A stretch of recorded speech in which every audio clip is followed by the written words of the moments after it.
ஆதவ் அர்ஜுனா மேலேயும் ஒரு சந்தேகம் இருக்குது. ஏன்னா இவர் ஆரம்பத்துலேருந்தே இந்த மாதிரி எங்கள் அம்மா சொந்த மாமியாரே வந்து தோக்கடிக்கணும்னு சொல்லி சில வேலைகள் சதிகள் செஞ்சுட்டு இருக்காப்புல. ஏன்னா அவருக்கு வந்து வீக்காக இருக்குது. ஏன்னா அவர் தோக்க போகிறாரு. ஏன்னா அவர் வந்து வேணும்னே அவரோட நண்பர் கார்த்திக், அண்ணா நகர் கார்த்திங்கிறது அவங்க நண்பர். அவரும் சப்ரீஷன் இவங்க எல்லாமே ஒரே நண்பர்கள். ஸோ அந்த நண்பர்கள் கூட்டம் வந்து கண்டிப்பாக வந்து இவரை வந்து நான் விட்டு கொடுத்துறேன்னு சொல்லி இவங்கெல்லாம் பேசியிருக்காங்க. விட்டு கொடுத்து கண்டிப்பாக அதில் அண்ணா நகர் கார்த்தியை ஜெயிக்க வைக்கிறதுக்காக சில வேலைகள் செஞ்சுட்டு இருக்காங்க. அதே மாதிரி திரு சப்ரீஷன் அவர்கள் வந்து சில தினங்கள் முன்னாடி திருச்சி வந்து லால்குடிக்க பர்டிகுலராக வந்து தோற்கடிக்கணுங்கிறதுக்காக சில சதிகள் செஞ்சுருக்காங்க. இதில் வந்து திமுகவும் தாவேக்காவும் ஒன்றிணைஞ்சு சில சதிகள், அதுதான் நான் ஆரம்பத்துலேருந்து சொல்லிட்டு இருக்கேன். திரு ஆதவ் அர்ஜுனா வந்து இந்த சதிகளை வந்து அவன் இந்த மாதிரி நிறையா விஷயங்கள் செஞ்சுட்டு இருப்பாப்புல.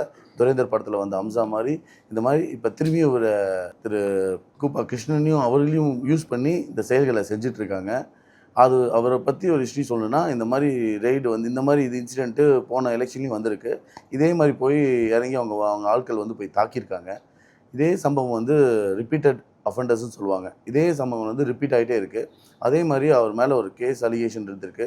இந்த காசை மதிக்காமல் சொந்த காசு ரெய்டு வந்தப்போ அந்த காசை மதிக்காமல் அந்த மகாலட்சுமிங்கிற ஒரு பணத்தை வந்து எரிச்சிருக்காரு. கொண்டு போய் தண்ணியை தூக்கி வீசியிருக்காரு மாட்டிக்குவோன்னு சொல்லிட்டு.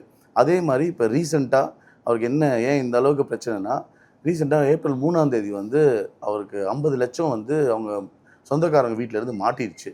அந்த அதிருப்தியில் அவர்கிட்ட சிறிய பணமாக இருந்திருக்கு போல். ஸோ அதை மாட்டிக்கிட்டோன்னா அந்த அந்த அதிருப்தியில் வந்து அவர் இந்த மாதிரிலாம் செய்கிறாங்கன்னு சொல்லி ஒரு சில செயல்கள் இருக்குது. அதே மாதிரி தவறாக 25,000 வந்து ஒரு ஓட்டு கொடுக்குறாங்கன்னு சொல்லி ஒரு தவறான விஷயத்த நியூஸ் தமிழ் செய்தியிலும் அது போக நிறைய செய்தி சில ஊடகங்களில் வந்து சன் நியூஸ் இந்த மாதிரி சில செய்திகளை தவறாக பரப்ப ஆரம்பிச்சிருக்காங்க. இந்த ஊடகங்கள் வந்து கரெக்டாக நியாயமாக நேர்மையாக பண்ணுங்கன்னு நான் பலமுறை சொல்லிட்டு இருக்கேன். அதே மாதிரி திரும்ப அந்த 500 கோடிக்கு என்ன கணக்கு இது வரைக்கும் என்னங்கிறது அது வரைக்கும் ஒரு பதில் இல்லை. ஸோ இந்த மாதிரி ஒரு விஷயங்கள் வழி நடத்தக்கூடிய இடத்துல இருந்து திரு கூப்பா கிருஷ்ணன் வந்து இந்த தற்கொலை பசங்களை அணில் குஞ்சுகளை வந்து வழி நடத்தாமல் இந்த மாதிரி தவறான விஷயத்துக்கு வந்து செயல்படுத்துறது வந்து கடுமையாக கண்டிக்கிறேன்.